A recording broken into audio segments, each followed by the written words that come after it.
Sahabat dan saudaraku, mari menggunakan waktu mempelajari firman Tuhan hari ini.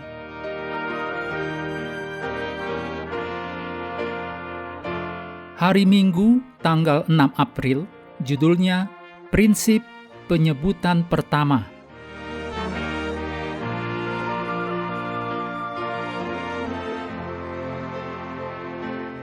Kita mulai dengan doa singkat yang didasarkan dari Wahyu 5 ayat 13. Bagi Dia yang duduk di atas tahta dan bagi Anak Domba adalah puji-pujian dan hormat dan kemuliaan dan kuasa sampai selama-lamanya. Amin.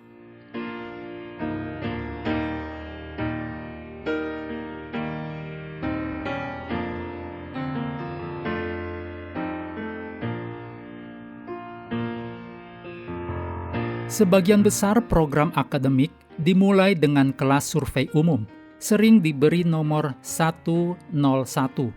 Kursus yang mencakup prinsip-prinsip luas dan utama yang akan menjadi dasar untuk pembelajaran lebih lanjut saat menggali lebih dalam akan subjek tersebut. Demikian juga, ketika kita membaca seluruh Alkitab, kita dengan cepat menemukan bahwa Tuhan juga memiliki kursus survei umum dalam kitab Kejadian, di mana Tuhan memperkenalkan ide-ide yang akan dibahas secara lebih rinci di seluruh bagian Alkitab lainnya.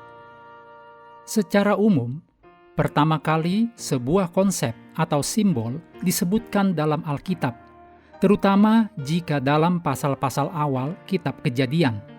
Kita menemukan bahwa itu menetapkan satu pemahaman umum tentang konsep tersebut, yang akan membantu kita memahami bagaimana konsep tersebut digunakan di kemudian hari. Beberapa pelajar Alkitab menyebut ini sebagai hukum penyebutan pertama. Meskipun itu lebih tepat disebut sebagai prinsip atau pola, bukannya hukum yang tidak dapat diubah, dan ada banyak pengecualian untuk aturan itu.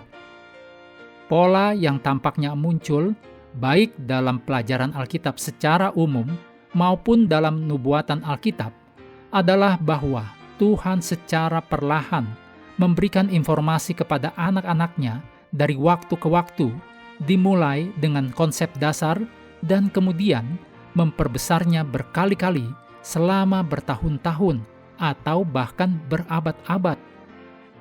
Dalam Yesaya 40 ayat 7 dan 8, Maleakhi 3 ayat 6, dan Ibrani 13 ayat 8, ada prinsip yang kita dapatkan untuk membantu melabuhkan pembelajaran nubuatan dengan tepat.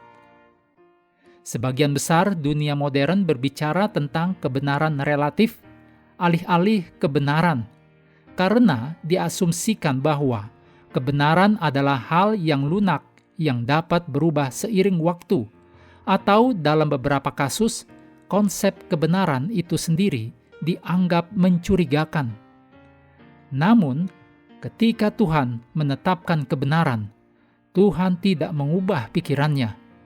Begitu Tuhan mulai mengajarkan kebenaran kepada umat-Nya, kita dapat mengandalkan fakta bahwa pengulangan prinsip atau tema Alkitabiah yang sama tidak mengubah maknanya, tetapi sebaliknya, menjelaskan lebih jauh makna itu.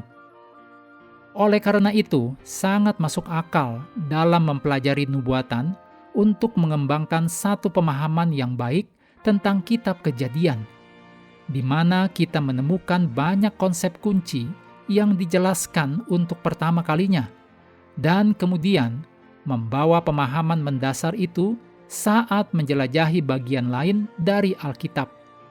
Mengapa begitu penting agar kita tidak mengizinkan siapapun atau apapun, seberapa halus pun atau bahkan seberapa logis pun, untuk melemahkan iman kita pada Alkitab dan kebenaran sempurna yang diajarkannya?